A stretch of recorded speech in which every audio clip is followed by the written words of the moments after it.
आज जो हमारा टॉपिक है वो है डिटेक्शन करेंगे हम इस लेक्चर में नाइट्रोजन का, सल्फर का और हेलोजन का। इससे पिछले लेक्चर में हमने डिटेक्शन किया था कार्बन का और हाइड्रोजन का। आज इस लेक्चर में हम डिटेक्शन करेंगे नाइट्रोजन का, सल्फर का और हेलोजन का। नाइट्रोजन, हेलोजन और सल्फर की डिटेक्शन के लिए हम यूज करते हैं लेजाइन सोल्यूशन। तो सबसे पहले ये जान लेते हैं कि लेजाइन सोल्यूशन क्या होता है और एक लेजाइन सोल्यूशन को हम कैसे प्रिपेयर कर सकते हैं। लेजाइन सोल्यूशन को सोडियम एक्सट्रैक्ट भी कहते हैं क्योंकि इसमें उसको हम सोडियम मेटल से तैयार और प्रिपेयर करते हैं। हम कैसे प्रिपेयर करते हैं, इसका प्रोसीजर क्या है? तो सबसे पहले क्या करना होगा, आप लोगों ने सोडियम जो मेटल है उसको ड्राई करना होगा।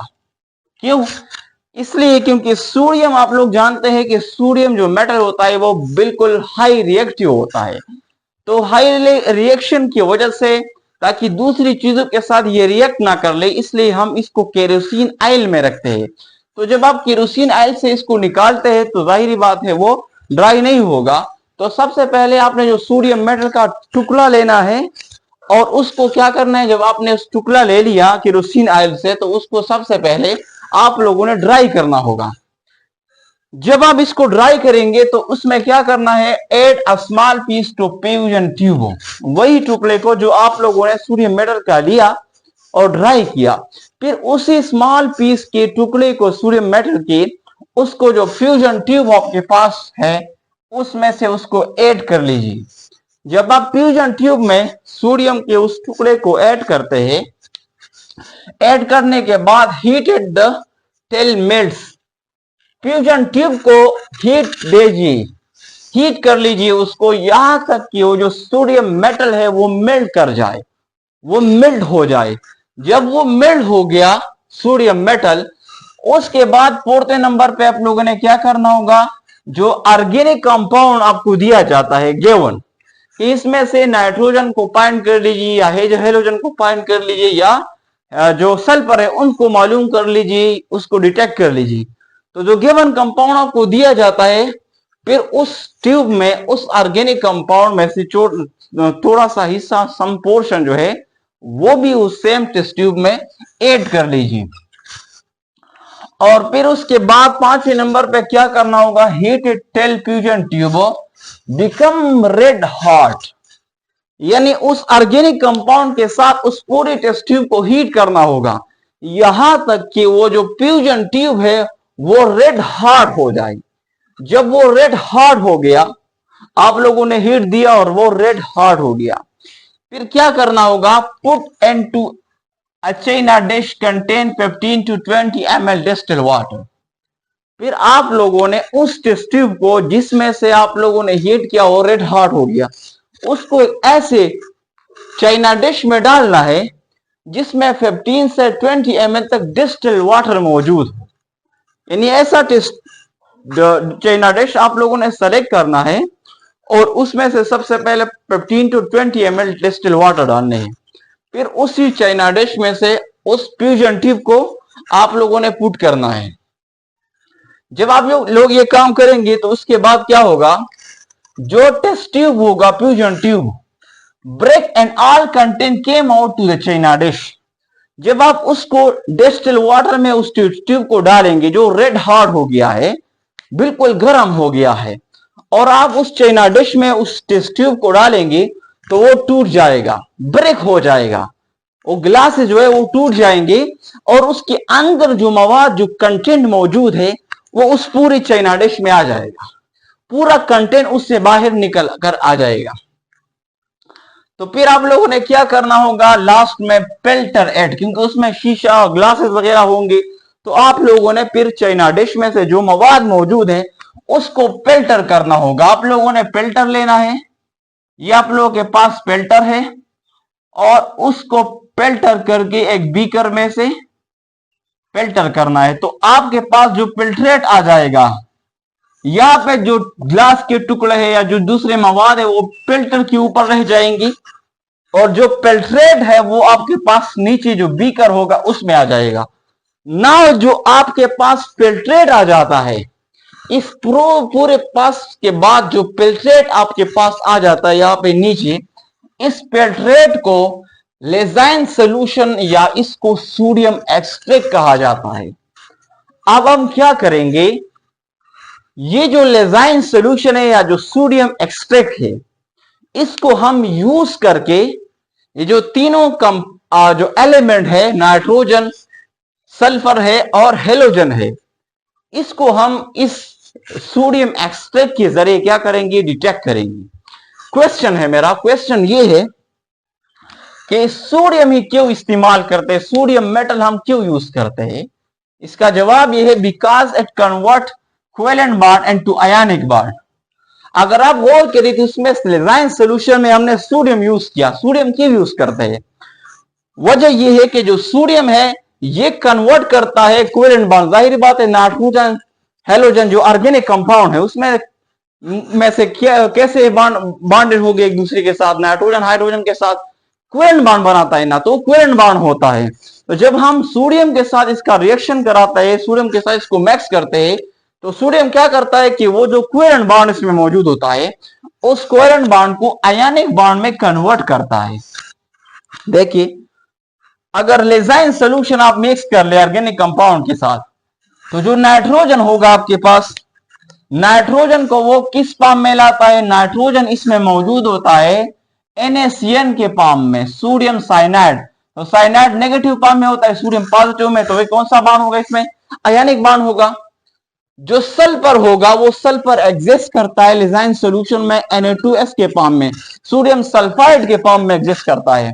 इसी तरह जो हेलोजन होता है, हेलोजन को ये लेजाइन सॉल्यूशन कन्वर्ट करता है NaX में, सोडियम पॉजिटिव में, X क्या होता है नेगेटिव में। तो क्या करता है सोडियम, ये जो कोवेलेंट जो बॉन्ड होता है उसको कन्वर्ट करता है आयनिक बॉन्ड में। अब आते हैं डिटेक्शन की तरफ। सबसे पहले हम डिटेक्शन करते हैं नाइट्रोजन की। कैसे करते हैं, कैसे हम डिटेक्ट करेंगे कि गिवन कंपाउंड में नाइट्रोजन मौजूद है या मौजूद नहीं है। तो प्रोसीजर क्या है, प्रोसीजर ये है, take a part of the Lassaigne solution in a test tube. आप लोगों ने एक टेस्ट ट्यूब लेना है। फॉर एग्जांपल ये आपके पास टेस्ट ट्यूब है, इस टेस्ट ट्यूब में से जो लेजाइन सॉल्यूशन आप लोगों ने ऑलरेडी प्रिपेयर किया है उसमें से स्मॉल पोर्शन लेना है। फॉर एग्जांपल 2 ml 3 ml इतना आप लोगों ने इसमें से लेजाइन सॉल्यूशन लेना है। सबसे पहले आप लोगों ने लेजाइन सॉल्यूशन लिया टेस्ट ट्यूब में, इसके बाद क्या करना है, add a few drops of sodium hydroxide.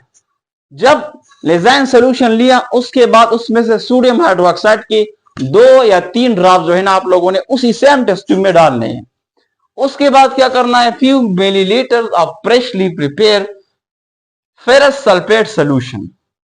Third number पर क्या करना है, फ्यू मिलीलीटर आप लोगों ने FeSO4 यानी फेरस सल्फेट सॉल्यूशन प्रिपेयर करना है। फ्रेश, उस फ्रेशली प्रिपेयर जो FeSO4 या फेरस सल्फेट सॉल्यूशन जो होता है उसी टेस्ट ट्यूब में से क्या करना है, उस FeSO4 सॉल्यूशन से फ्यू मिलीलीटर जो है वो उस सेम टेस्ट ट्यूब में डालने हैं। जब आप ये काम करेंगे फिर टेस्ट ट्यूब आपके पास है, इसी सेम टेस्ट ट्यूब को क्या करना होगा, बॉयल एट। आप लोगों ने इसको बॉयल करना है। जब ये टेस्ट ट्यूब बॉयल हो जाए उसके बाद इसको चंद मिनटों तक रखना है ताकि ये कूल हो जाए। जब ये कूल हो जाए, ठंडा हो जाए, तो 5वें नंबर पर आफ्टर कूलिंग, ठंडा होने के बाद, कूलिंग के बाद उसमें क्या करना है, few drops of ferric chloride FeCl3 plus excess of concentrated HCl डालना है। यानी आप लोगों ने बॉयल किया, बॉयल करने के बाद इसको कूल किया, कूलिंग के बाद इसी सेम टेस्ट ट्यूब में आप लोगों ने क्या करना है, few drops of FeCl3 ferric chloride जो होता है FeCl3, few drop ferric chloride इसी सेम टेस्ट ट्यूब में डालना है और उसके साथ साथ एक्सेस अमाउंट में HCl डालना है। लेकिन कंसंट्रेटेड जो HCl होता है, डाइल्यूट नहीं, कंसंट्रेटेड HCl इसी सेम टेस्ट ट्यूब में आप लोगों ने डालना है। जब आप ये काम करेंगे तो क्या हो जाएगा, आप लोगों के पास फॉर्मेशन ऑफ पर्शियन ब्लू और ग्रीन कलर, आप लोगों के पास जो टेस्ट ट्यूब हो जाएगा उसका कलर पर्शियन ब्लू हो जाएगा, पर्शियन ब्लू हो जाएगा और डीप ब्लू और डीप डार्क कलर आपके पास टेस्ट ट्यूब में आ जाएगा, जो शो करता है कि इस कंपाउंड में या जो गिवन कंपाउंड आपको दिया गया उसमें नाइट्रोजन मौजूद होता है। नाउ सवाल ये है कि ये जो प्रोशियन ब्लू और जो डीप ब्लू और डीप डार्क कलर है टेस्ट ट्यूब में, ये किस वजह से आता है? ये कॉम्प्लेक्स इसमें बनता है और उस कॉम्प्लेक्स की वजह से इसका कलर इस तरह होता है। अब कौन सा कॉम्प्लेक्स होता है, तो उसकी जो मैकेनिज्म है, जो रिएक्शन है, उसको पहले समझते हैं। देखो, आप लोगों ने सबसे पहले इसमें क्या डाला था? सोडियम हाइड्रोक्साइड डाला था और उसके साथ जो फेरस सल्फेट सोल्यूशन है वो डाला था। तो होता ये मैंने लिखा रिएक्शन, ये कैसे ये कॉम्प्लेक्स इसमें बनता है। तो सबसे पहले सोडियम हाइड्रोक्साइड फेरस सल्फेट जो सोल्यूशन है उसके साथ रिएक्शन करता है और बनाता है FeHOH2 plus Na2SO4 sodium sulphate, ये बना देता है। दूसरे स्टेप में ये होता है कि ये जो FeOH2 है जो यहां पे बना, ये फर्दर रिएक्शन करता है NaCN के साथ। NaCN क्या है? ये जो है लेजाइन सोल्यूशन, मैंने आप लोगों को बताया कि नाइट्रोजन जो होता है ये NaCN के फॉर्म में लेजाइन सोल्यूशन में मौजूद होता है। तो नाइट्रोजन किस फॉर्म में? ये लेजाइन सोल्यूशन में NaCN के फॉर्म में है। तो अब ये FeOH2 ये लेजाइन सोल्यूशन के साथ रिएक्शन करता है तो क्या बनाता है? Na4 और ये कॉम्प्लेक्स है एक दूसरा FeCN6, ये कॉम्प्लेक्स बना देता है। थर्ड रिएक्शन में ये होता है कि जो Na4 FeCN6 जो ये कॉम्प्लेक्स है, ये जो हमने फेरिक क्लोराइड डाला था, इन नंबर ऑफ फेरिक क्लोराइड थे, उसके साथ रिएक्शन करके Fe4 FeCN6 होल ब्रैकेट फिर 3, और ये जो कॉम्प्लेक्स है इसको कहते हैं पेरीफेरोसाइनाइड। पेरीफेरोसाइनाइड इसे कहते हैं। आप लोग कहीं इसको इस तरह पेरीसाइनाइड ना कहो, ये गलत होगा। नेम है पेरी पहले है, उसके बाद है पेरोसाइनाइड। और ये जो कॉम्प्लेक्स बना, इसी कॉम्प्लेक्स की वजह से इसका जो कलर होता है प्रोशियन ब्लू और ग्रीन कलर या डीप ब्लू और डीप डार्क कलर इसका होता है। ये किस वजह से होता है? ये जो इस कॉम्प्लेक्स की वजह से होता है। तो जब इस तरह का कलर आपके पास टेस्ट ट्यूब में आता है तो इसका मतलब क्या होता है कि ये कॉम्प्लेक्स बना। और ये कहां से बना? नाइट्रोजन आया। नाइट्रोजन कहां से आया? नाइट्रोजन आपके पास जो गिवन कंपाउंड था उसमें आया। तो ये कंफर्म हो जाता है जो गिवन कंपाउंड है कि उसमें नाइट्रोजन क्या है? नाइट्रोजन मौजूद है। तो ये डिटेक्शन हुआ नाइट्रोजन का। अब आता है डिटेक्शन ऑफ सल्फर। दूसरा क्या है? Detection of sulphur. सल्फर को हम कैसे डिटेक्ट करते हैं? तो ये मैंने यहां लिखा है। ये आपके पास क्या है? एक टेस्ट ट्यूब है। आप लोगों ने क्या लेना है? एक टेस्ट ट्यूब लेना है और उस टेस्ट ट्यूब में क्या करना है? लेजाइन सोल्यूशन जो आप लोगों ने ऑलरेडी प्रिपेयर किया है, उस लेजाइन सोल्यूशन के एक स्मॉल पोर्शन इस टेस्ट ट्यूब में डालना है। जब आप लेजाइन सोल्यूशन डालेंगे तो उसके बाद दूसरे स्टेप में क्या करना होगा? इसी सेम टेस्ट ट्यूब में आप लोगों ने एसिटिक एसिड ऐड करना है।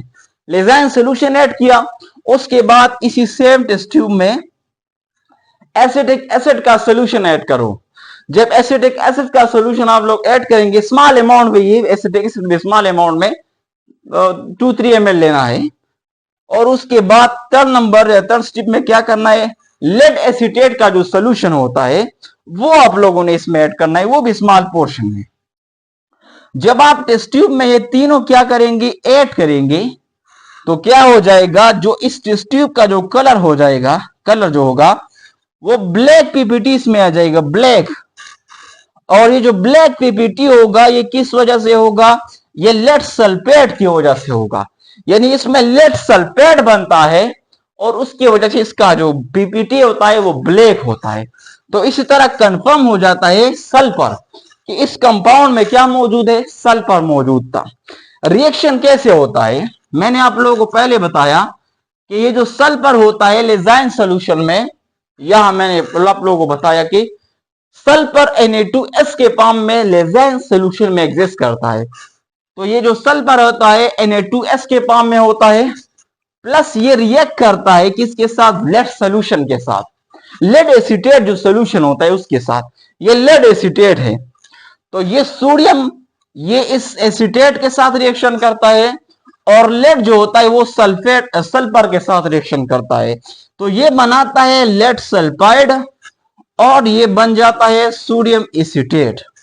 तो ये लेड सल्फेट की वजह से ये बन जाता है ब्लैक पीपीटी बनाता है।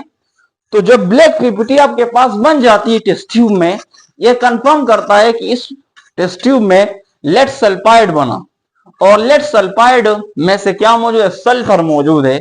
तो इसका मतलब है कि आपके पास जो गिवन कंपाउंड था उसमें सल्फर क्या था, वो मौजूद था।